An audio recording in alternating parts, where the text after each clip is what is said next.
那自从我们好物清单开了电脑店后，我又积攒了很多的电脑搭配经验，那其中有非常多的小细节可以给大家分享。那么这期视频可能是全网最详细的电脑搭配指南，包含了组装一台电脑主机需要用到的所有配件，以及不同的装机风格，各配件该怎么选。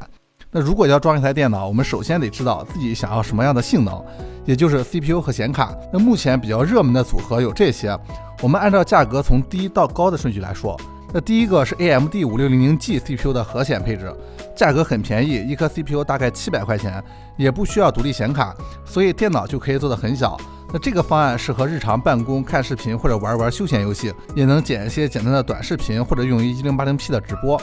那如果你是要玩英雄联盟之类的不吃性能的网游，那可以用第二套 i3-12100F 加 GTX 1650的方案， CPU 加显卡的价格在1500元左右，可以流畅玩英雄联盟、CF 等游戏。那也可以用 1080P 中画质玩一些大型单机。那 AMD 也有一张 6500XT， 价格与 GTX 1650差不多，而且性能还能强不少。但是这个卡可能存在驱动问题。那我们店早期也卖过这张显卡，但是售后率很高，所以后来就不卖了。如果你是纯电脑小白，玩网游求稳的话，还是建议选1650更稳定一些。那第三套 AMD 5600加6750 GRE，CPU 加显卡价格大概是在3000块钱左右，它的性能是很强的，那基本可以满足 2K 分辨率、中高画质、流畅玩 95% 以上的游戏。那也有一些爱玩竞技类游戏的玩家对 CPU 有更高的要求，会把5600换成7500F。那这样价格虽然贵一些，但竞技类游戏帧数会更稳。不过 AMD 平台虽然性价比很高，但依然是存在小部分游戏优化不好或者掉驱动的问题。那对于会折腾的人来说不算什么问题，但是对小白来说可能会比较难搞。那求稳的可以看第四套英特尔 i5-12400F 加4060， CPU 加显卡价格也是在3000块钱左右。那这也是我们店里目前卖的最好的配置，性能比 AMD 的5600加6750 GRE 要稍微弱一些，但是兼容性更好，也更稳定。而且4060还有 DLSS 这一逆天外挂，在 2K 分辨率下，几乎所有的游戏都能高画质、高帧流畅玩。那预算多也可以把4060升级到4060 Ti。那价格再高一些就能摸到 4K 分辨率的门槛了。i5-14600KF 搭配 RTX 4070 Super 或者是4070 Ti Super， 那这个组合可以 2K 最高画质高刷流畅玩绝大部分游戏，也可以用 4K 分辨率中高画质加 DLSS 玩大部分的游戏。那价格再高一些可以用 i7-14700KF 搭配4080 Super 这个组合，这个组合适合 4K 分辨率高画质玩3A 游戏，也可以用于建模渲染、AI 生产力、直播等用途。那在确定了 CPU 和显卡后，我们就要选择电脑的外观风格，大概可以分为3种。那第一种就是完全不在意外观，用个盒子装起来能用，性价比高一些就行。那这种情况下，我们可以选个标准尺寸的黑色机箱，因为这种机箱不太在意外观，所以一般都不会放在桌面上，而是放在桌子底下用。那这个时候我们就可以选一个稍微高一些的机箱，空间大，散热好，开关和 USB 接口最好在机箱的顶上，这样放在桌子底下按个开关、擦个 U 盘啥的都方便。那第二种就是想弄好看一些，比如纯黑海景房、纯白海景房等等。那这种风格价格往往会贵一些。海景房机箱一般都是放在桌面上的，所以尽量不要选太大的机箱。另外，海景房机箱一般都是放在桌面右侧，所以机箱上的接口和开关尽量在左下角，或者是机箱的前面板的底部，这样用起来会更方便一些。那第三种风格是小机箱，像这种鱼巢的 MGP 机箱就特别小，但是不能装独立显卡。一般装个带核显的 CPU 用来办公啥的就可以了。那大一些的，比如闪灵 S300 这种 ITX 的机箱，可以装一些双风扇的独立显卡，但是它需要小尺寸的主板、小尺寸的电源。那这些配件虽然小，但是价格要比正常尺寸的贵好几百。那还有一种再稍微大一些的机箱，那这种就能兼容大部分标准尺寸的电脑配件了，算是兼顾较低的价格和较小尺寸的一个比较适中的方案。但是相比大机箱来说，它的理线、藏线会更麻烦一些。那确定了电脑风格和机箱后，我们就要选电脑主板了。选主板的第一步是看主板与你的 CPU 兼不兼容，也就是选芯片组。一般情况下 i3-12100F、i5-12400F 可以选 H610 或者 B760 芯片组。那预算少、追求极致性价比的就选 H610， 那想稍微好一些的就选 B760。 i5-14600KF 可以选 B760 或者 Z790。B790 的供电在 i5-14600KF 是够的，但是 CPU 不能超频，想超频的话就得选 Z790 芯片组。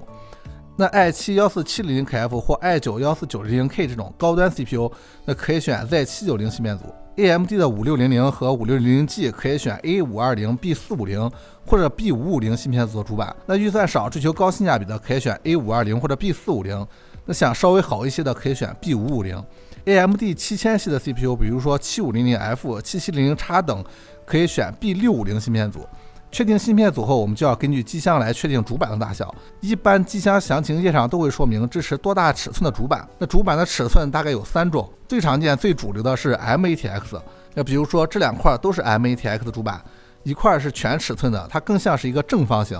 那另一块是稍微窄一些的。那这种一般就是一些价格比较低的主板，而高端的主板通常会做成 ATX 大板。这种主板通常就是 PCA 接口会多一些。那比如说在这张中型的 MATX 的主板上，我们插上一张显卡后，几乎就没有太多地方来插网卡或者声卡、采集卡之类的东西了。但是 ATX 大板就能插更多的东西，那这也是所谓的扩展性更好。那还有一种扩展性极差的就是 ITX 小板，这种通常就是用在这种特别小的 ITX 机箱中了。确定尺寸后，我们还要留意主板上的接口和额外功能。那比如说带不带 WiFi 蓝牙？那如果你喜欢的主板不带 WiFi 和蓝牙的话，那么你就要看看你在装了显卡之后还有没有这种多余出来的长长的插槽。如果有的话，我们就可以加装独立的 PCIe 网卡。那还有的主板会在这个位置预留这种短短的插槽，那这种的话我们也能找到对应的无线网卡来安装。然后你要看看你选的机箱有没有前置的独立 Type-C 接口，一般是这种细长的接口。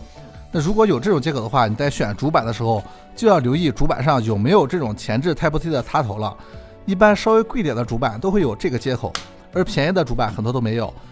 其次，如果你是装海景房有 RGB 灯的话，那也要看看主板上有没有这种5伏3 pin 的 ARGB 接口，这个是实现灯光同步的关键。一些比较盖的、比较便宜的主板是没有这个接口的，那这点是要看仔细了。那关于灯控还有一点，就是你是什么牌子的主板，就尽量买什么品牌的显卡。比如华硕主板搭配7彩虹显卡，那么在华硕的灯光控制软件中就识别不到7彩虹显卡，你还得下载一个7彩虹的灯控软件。但这样的话，2个软件就没有办法同时实现灯光同步了，你只能手动调整到单色模式。那同样的，我用7彩虹的主板也没有办法同步华硕的显卡，但是也有例外。比如说7彩虹的火神显卡上有一个单独的5伏3 pin 的 ARGB 灯光控制接口，那它就能跟其他品牌的主板进行灯光同步。然后你还要看看主板上有几条这种 M.2 硬盘接口，一条凑合够用，2条的话更从容一些，后期加装硬盘也更方便。那同样的，我们也要看主板上内存插槽的数量。对于主流不超频的主板来说，2条是够用的，而4条插槽的主板可以更方便的扩展容量。另外，现在内存正处于 DDR4 向 DDR5 过渡的阶段，那一些主板也会有支持 DDR4 和 DDR5 内存的2个版本。那这种情况在 B790 和在790主板上会比较常见。DDR4 的内存更成熟，价格也更便宜。一般 i3-12100F、i5-12400F 这种 CPU 选 DDR4 的规格就可以。而 DDR5 的内存一般都是 16GB×2 共 32GB 内存的，价格会贵1倍，但是速度也是翻倍的。这个在生产力软件上会很有用，但在游戏中的优势不大。一般高端一些的 CPU， 比如 i5-1460KF、i7-1470KF 等，都可以选择 DDR5 的版本。选好主板后，我们接着选内存条。首先你要看你选的主板是 DDR4 还是 DDR5 的。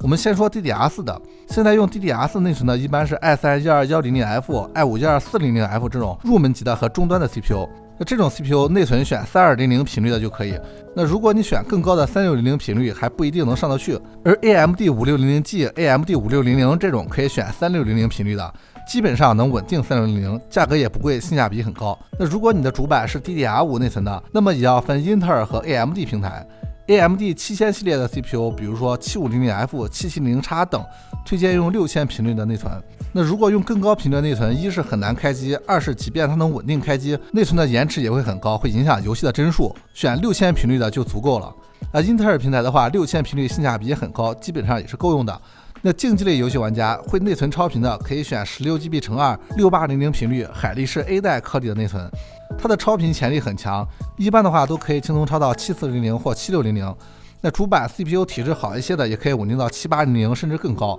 那再者就是内存条的外观和颜值问题，有灯和无灯的内存价格差距一般是几十到小100，选有灯还是无灯的就看你的装机风格了。海景房呢肯定是要选带灯的，那如果是纯黑无光装机，那么选无灯的性价比会高一些。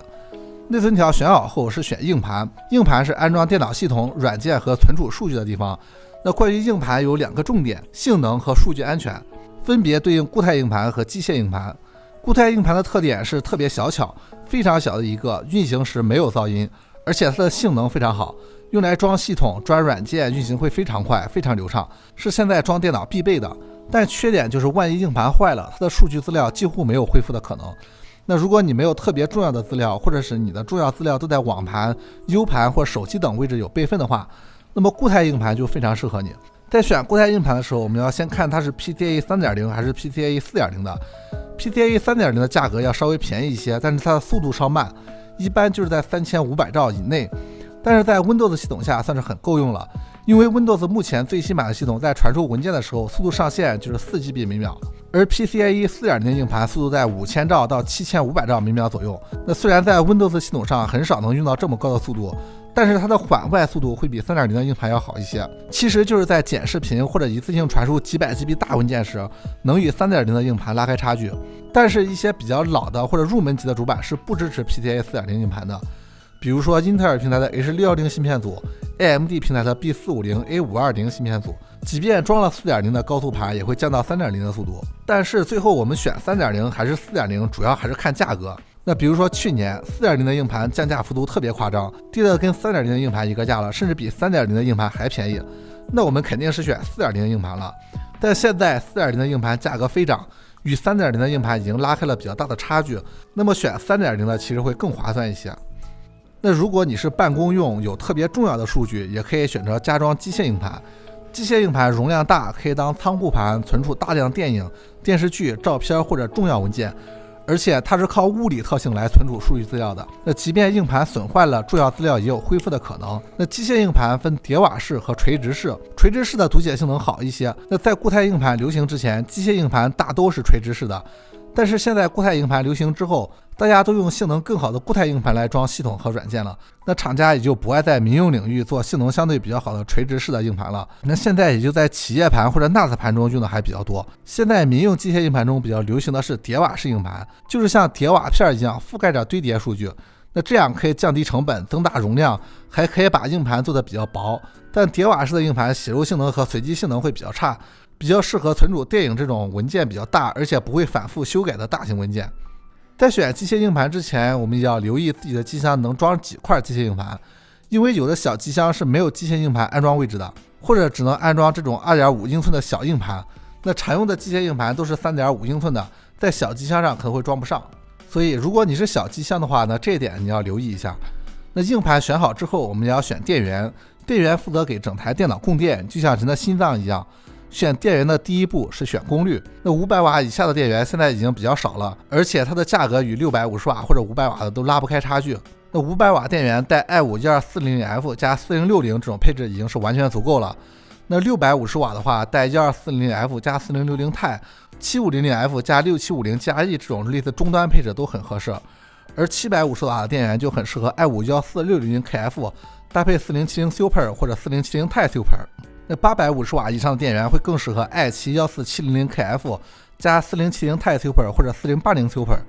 而1000瓦及以上的电源则会更适合 i9-14900K 加4090这种顶配的电脑，而且还要玩 CPU 超频的玩家。这里还有一点就是，如果你要买750瓦及以上的电源，那么我建议你直接买全新的 ATX 3.0 规范的电源。一方面是这种 ATX 3.0 新规范的电源对显卡的瞬时过载有很高要求，搭配高端显卡会更稳定一些。另一方面，4070 Super 及以上的显卡大都会用新的 PCIe 5.0 的供电接口，而750瓦的 ATX 3.0 电源大都是原生支持这个新接口的。所以750瓦及以上的电源建议买 ATX 3.0 的电源。那知道了自己想要的功率之后，我们接下来要选电源大小。没错，电源也是分大小的。那比如说我手里的这2个电源，大的是 ATX 尺寸的，那小的是 SFX 尺寸的。那这种小电源通常会用在这种 ITX 的小机箱上，而这个大的 ATX 电源则是目前的主流尺寸。一般这种标准大小的机箱都是用的 ATX 电源，但是 ATX 电源也会有长短的区别。那比如说这个是标准的14厘米长度，那大部分 ATX 电源也都是这个长度的，但是有一些电源会做到16厘米甚至更长。那如果你是装这种小尺寸紧凑型机箱的话，你就要注意了，这种长电源可能会侵占你机箱的空间，影响显卡长度。那比如说在这个紧凑型的小机箱中，我用标准的14厘米的电源就能装得下3风扇长的显卡，但是如果是换成这种长电源之后，就只能装得下双风扇的短显卡了。那这个情况在机箱的详情页也会写出来，你在买电源的时候也要留意一下。那确定电源尺寸之后，就是选电源品质了。比较简单也比较适合大部分人的方法是看80 Plus 认证。80 Plus 认证把电源分为白牌、铜牌、金牌几个级别。如果一个电源拿到金牌认证，至少意味着这个电源的方案不错，它的其他方面也不会太差，算是有一个基本的保证。那还有一些比较好的电源，除了有金牌认证之外，还会用更好的电容、更安静的风扇，也会给5年、7年甚至10年的质保。那这些都可以让我们初步了解一款电源是否优秀。那如果你的装机预算不是特别紧张，不差那100-200块钱的话，我都建议你优先考虑金牌电源。那其次是铜牌电源，500到600瓦的价格大概是在250块钱左右。铜牌电源的转化效率比金牌稍微弱一些，但也基本上不会出现什么问题。那再其次是白牌电源，500到600瓦的价格在100到200元之间。白牌电源通常使用的方案会稍微旧一些，转化效率不如金牌和铜牌，但是有白牌认证也是一个包底。那再往下就是无牌认证电源了，500到600瓦的价格一般在几十块钱到100，这种电源杂牌居多，尽量少碰。毕竟你也省不出来多少钱，但是要承担的风险却更大。那选电源的最后一步就是考虑外观和颜值。一些电源能把线拆下来，这种叫全模组电源，那价格一般会小贵几十100。那好处就是可以拆掉暂时不用的线材，节省机箱里的空间。二是你可以自己去第三方定制线材，定制你喜欢的线材颜色和长短，可以让你的电脑走线更加美观。那还有一种电源是非模组的，就是线材不能拆卸，但是它的价格要便宜一些。此外，电源也分黑色和白色，那这个就是看你的装机风格了。比如说你是白色的海景房，那么装个黑色的电源，用黑色的走线就没有那么好看。那用白色的电源，白色的线会更协调一些。电源选好之后，我们的第7步是选 CPU 散热器。选散热器的第一步就是看你的机箱能装下什么样的散热器。比如在这个机箱的详情页中写的是散热器限高170毫米，也就是17厘米，这个一般是指风冷散热器的高度。那在水冷支持这里写着支持360、280、240水冷，那么这个时候我们就要考虑自己是用风冷还是用水冷了。风冷散热器的特点是安静、安全，价格也普遍比较低。一般入门级和一些中端的 CPU 不玩 CPU 超频的话，都可以用风冷。比如 i5-1240F 这种6核 CPU， 用这种100元级别的4热管单塔散热器就可以了。那如果你的 CPU 好一些，比如说 i5-13600KF 这种，如果不超频的话，选双塔6热管的也足够用了。此外，你也要留意你的风冷散热器的高度，比如说我这个紧凑型的小机箱写的散热器限高是155毫米，而我买的这个散热器高度158毫米，那么我的这个机箱侧板可能就会盖不上去。那还有一点，如果你是装 RGB 海景房的话，像这种比较大的散热器，它会挡住内存条的灯光，稍微影响一些美观效果。所以如果你是海景房装机，那么可以考虑使用水冷。水冷散热器的散热效果会更好一些，通常也会更好看。那现在也比较流行在水冷冷头上弄一个 LED 屏幕，那这种带屏幕的水冷一般都需要运根数据线连接到主板的 USB 2.0 插针上，用来给屏幕传输数据。那有一些显卡，比如说火神也会有屏幕，也需要用一个 USB 2.0 的插针。那这个时候你就要看主板上的 USB 2.0 插针够不够用了。现在大多数主板都会只给1个插针，那好点的给2个。如果不够用的话，你就要买这种能1分为2或者1分为4的转接模块了。在选择好你比较满意的散热器后，还有一个点你需要核对一下，就是看一下散热器支持哪些扣具。比如说你买的这个主板上面写着 LGA 1700，那么你就要看你的散热器支不支持 LGA 1700。那如果支持的话就没什么问题。现在大多数的散热器都是支持多平台的，你基本上不会买错。但是稳妥起见，还是要再核对一下。那散热器选好之后，你这台电脑的配件就已经全部集齐了，是可以正常组装、正常使用了。那如果你想让电脑的散热变得更好，或者是更好看，也可以给机箱加装风扇。那么第一个问题就是，我们需要几个风扇？能最有效提升散热效果的是出风口的风扇，比如说在机箱尾部这里，或者机箱后面的顶部这里。这里的热量是比较集中的，在这里安装风扇可以快速排出机箱里的热量，所以在这里安装风扇的性价比最高。那其次就是机箱的前面板和底部这2个位置的风扇都是往机箱里吹冷风的，也能提升机箱的散热效果。那接下来就是风扇的选择问题。首先，风扇分为正叶风扇和反叶风扇。那正叶风扇就是我们常见的标准风扇，那这个面是正面，这个面是反面，风是向后吹的，所以正叶风扇会比较适合放在机箱的出风口位置，往机箱外排出热量。但这种风扇如果放在机箱的前面或者底部的话，就会有个问题，就是为了实现进风的效果，我们需要把风扇转过来，这样风扇的背面就要朝向机箱的里面了，看起来就不是那么的好看。所以近2年又出现了反叶风扇，它的风是往前吹的，这样放在机箱前面或者底部看起来就会更好看一些。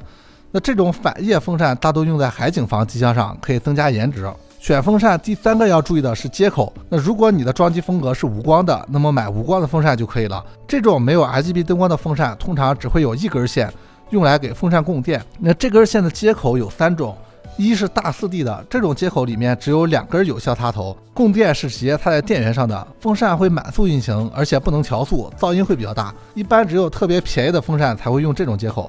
那其次是这种小3P 的，也叫 DC 调速，这种风扇可以调速了，但是它调速不够精准。现在主流的是这种小4P 的，也叫 PWM 调速，可以根据电脑温度的变化自动调整转速，控温会更精准，在待机的时候也会更安静一些。另外，现在很多机箱里都是一次装7、8个风扇，那主板上根本就没有这么多的接口可以使用，所以一些风扇也会贴心的给多加了一个母口，这样就可以把多个风扇串联在一起，接线会更方便一些。但是也不建议串联太多，一般3个就可以了，多了会给主板接口产生供电负担，严重的话可能还会烧坏主板接口。那如果你是海景房装机，那么就要选带 RGB 灯的风扇。这种带灯的风扇也分几种类型，一些便宜的风扇只要通电就能亮，那这个灯是没有办法关掉，也不能控制的，也不能调节颜色，那这种就不是很建议买。那如果要灯光可控，那么风扇就必须多出一根 RGB 灯光控制线。早些年比较流行12伏4P 的这种 RGB 控制接口，那这种风扇一次只能显示1个颜色，现在已经很少见了。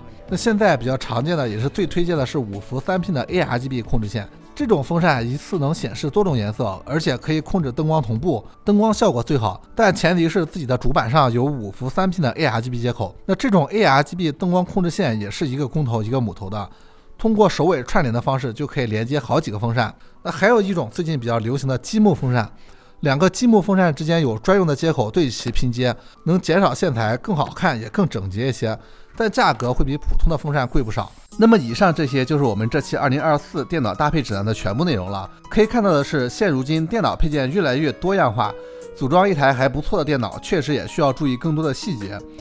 2024年，我们好物清单电脑店铺里也新上架了10几套各种各样的整机配置，外观和配置的选择也更加丰富。感兴趣的可以去某宝搜好物清单电脑店铺看一看。那么以上就是这期视频的全部内容了。如果你觉得这期视频对你有点帮助，那么欢迎发2条弹幕点个关注。我们下期再见。